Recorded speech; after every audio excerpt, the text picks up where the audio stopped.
You know, it's funny how a thin sheet can carry ideas so powerful. The universe bends to its truth. Paper has become the greatest weapon for those bent on changing the world in the warfare for hearts and minds. These blank pages are battlegrounds for mastery, battles between the dreamers and the debt collectors, between the free thinkers and the corporate think tanks, between we the people who slave over each paycheck, killing ourselves over one thin sheet, working faster and faster as prices inflate and our monthly bills gain more digits. And the aristocrats, the big wigs in their Wall Street circle of politicians and businessmen who hold the ink to lobby these numbers that dictate how we're supposed to live, while making $9,000 an hour. $9,000 an hour, joyriding in the comforts of their private island resorts. How do we let these big wigs with their feathered quill pens hold all the ink? These paper kings and queens whose royalties are just that, on paper. In God we trust, the paper says, manifest destiny disguised under breath, governing God's trust for no beneficiaries but the wig-wearing few, who forbid us from bending a single blade of grass while crossing their fences and stepping on land that is not for us. We bend to the truth they claim through phony deeds and titles, their fancy thin sheets. We let their legal jargon, their matrix codes peaches fool us into thinking that they are smarter than us. How much have we given away for nothing but these stupid numbers on our paper? So concentrated on this paper, our minds became pulp, our souls paper thin.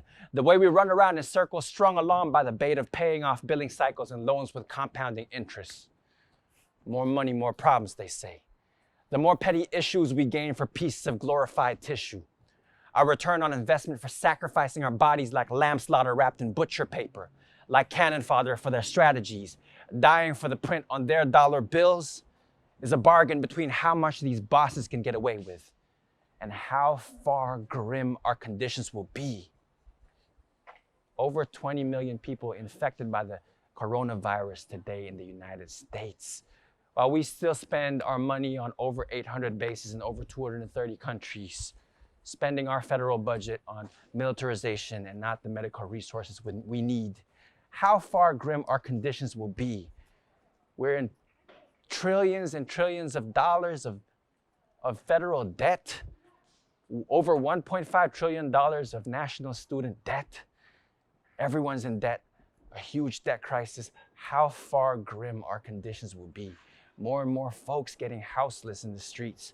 More and more folks getting gentrified out of our communities. More and more luxury condos being built and empty because of the crisis of overproduction, while we are fighting for scraps for money. How far grim our conditions will be. Our mental health suffering. Folks committing suicide. Depression and anxiety increasing. Folks escaping through mindless entertainment, using drugs, and trying to get by. How far grim our conditions will be. Our sacred land, our indigenous folks getting displaced out of their sacred land. Mountains being decimated, forests being desecrated, our waters getting polluted and poisoned. Environmental justice, human rights justice defenders are being killed extrajudicially, attacked extrajudicially. How far grim our conditions will be. Until we decide not to take it anymore. More and more folks still today, immigrants working the hardest of jobs, being scapegoated by the failure of the economy and suffering and dying at the border, dying without our notice. How far grim our conditions will be until we decide not to take it anymore, until we grasp that the checks we earn for a living is a sliver to what should be returned from what was stolen from us in the first place, until we burn away the matrix of this old system and paint our revolution on a new page.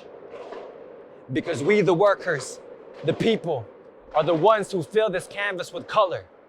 We should be the ones who hold the ink to write its history.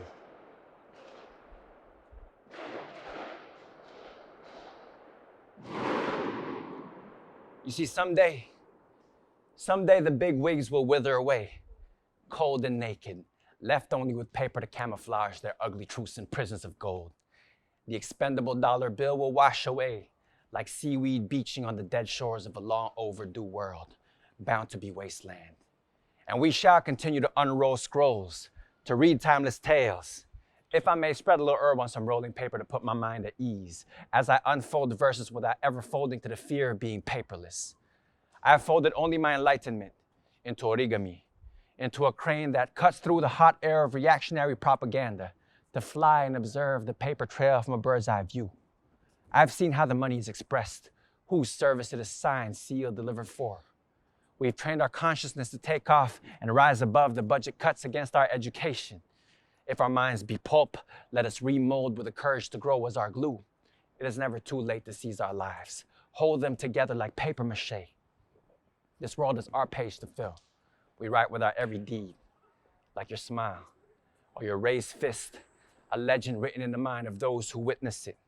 So write thoughtfully, with a daily intention to manifest masterpieces. We are small-time people, perhaps, but there is no canvas large enough to fit our blueprint for a new world. We are no slaves. We are no slaves, but creators of this paper.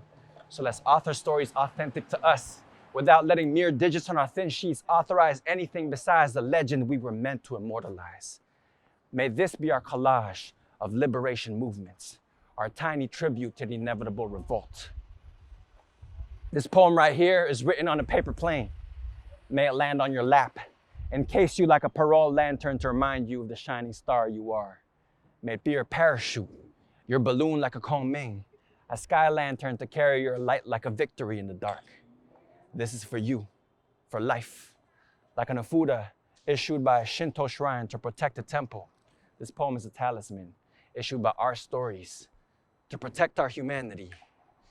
No check of any amount can buy this. It is given earnestly, like a hug. Not an I hugged everyone else, so I guess it's polite to give you one kind of hug.